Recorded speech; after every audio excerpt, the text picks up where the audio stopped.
प्रदेश सरकार की साजिश से राज्य में खाद की भारी कमी का आरोप लगाते हुए भाजपा किसान मोर्चा ने किया प्रदेश भर में धरना प्रदर्शन। बिलासपुर में भी नेहरू चौक पर भाजपा नेताओं ने किया सरकार पर हमला।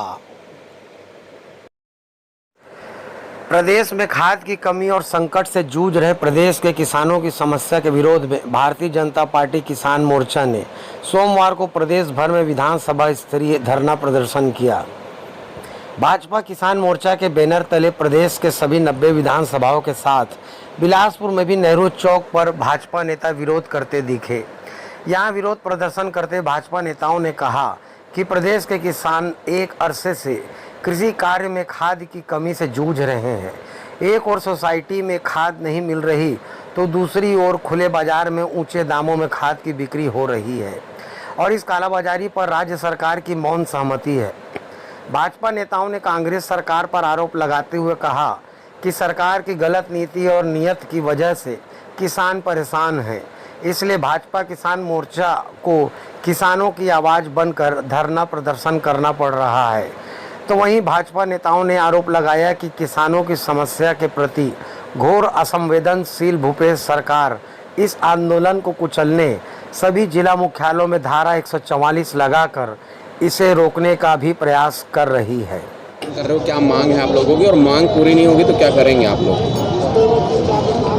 ये हमारा जो गतिविधियां है किसानों के हित में हमारा जो कदम है, भारतीय जनता पार्टी और उसका सहयोगी संगठन किसान मोर्चा ये आयोजित कर रहे हैं।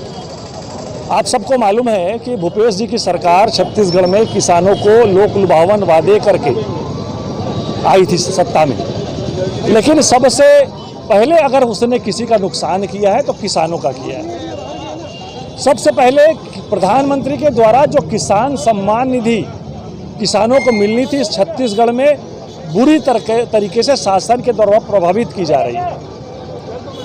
नरेंद्र जी की सरकार के आने के बाद भारतीय जनता पार्टी की उसमें किसानों की आय 2022 तक दुगनी करने का अभियान चला और यूरिया की जो किल्लत हुआ करती थी सदा दिन किसानों को, तो नीम कोटेड यूरिया को उत्पादित करके उसके औद्योगिक खपत को रोककर किसानों को पूरे देश में यूरिया की सर्व सुलभता मोदी जी के आने के बाद हुई।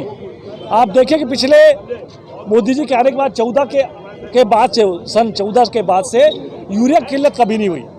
ऐसा पहली बार इस बार हुआ है कि गांव में सोसाइटी के माध्यम से किसानों को जो यूरिया, डीएपी और रासायनिक खाद की आपूर्ति होती थी, उसको भूपेश जी की इस कांग्रेस सरकार ने बाधित करने का प्रयास किया है। वास्तव में शासन की एक प्रक्रिया होती है जिसमें कृषि सचिव और उसको उत्पादन आयुक्त का भी दायित्व रहता है कृषि क्षेत्र का। वो अप्रैल मई महीने में बैठक लेकर एक मांग आकलन का एक निर्धारण करता है कि किस सोसाइटी में किस जिले को कितनी खाद कौन सी लगनी है।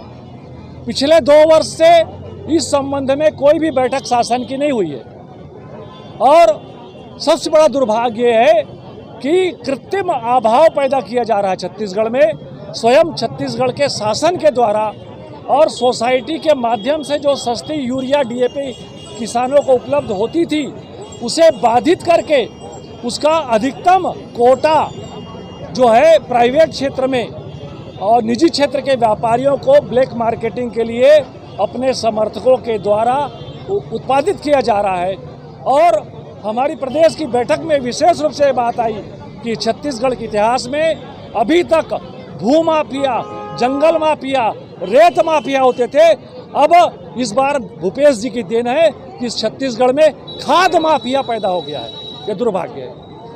लेकर आप लोग यहाँ पहुँचे हुए हैं, क्या मांग है और मांग पूरी नहीं होती तो किस प्रकार का? आज भारतीय जनता पार्टी जिला बिलासपुर द्वारा किसान मोर्चा के नेतृत्व में आज एक दिवसीय धरने का आयोजन किया गया है, जिसमें प्रमुख मांग ये है कि जो किसानों को खाद और बीज प्राप्त करने में जो तकलीफ़ें हो रही हैं, जो अमानक क्वालिटी का बीज उपलब्ध कराया जा रहा है, उसके विरोध में आज यहाँ पर धरना प्रदर्शन आयोजित किया गया है।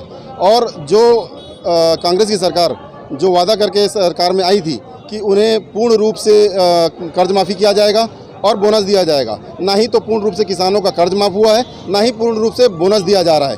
उस पर भी हम यहाँ पर मांग करते हैं। और आने वाले समय में बोवनी तेज हो गई है, तो हम सरकार से मांग करते हैं कि किसानों को जल्द से जल्द मानक क्वालिटी का बीज उपलब्ध कराए और जल्द से जल्द खाद उपलब्ध कराए, ताकि खेती किसानी तेज़ी से पनप सके। और अगर मांगें हमारी पूरी नहीं होती हैं तो सड़क में आकर भारतीय जनता पार्टी किसान मोर्चा आंदोलन करेगी, जिसके लिए सरकार जवाबदेह होगी।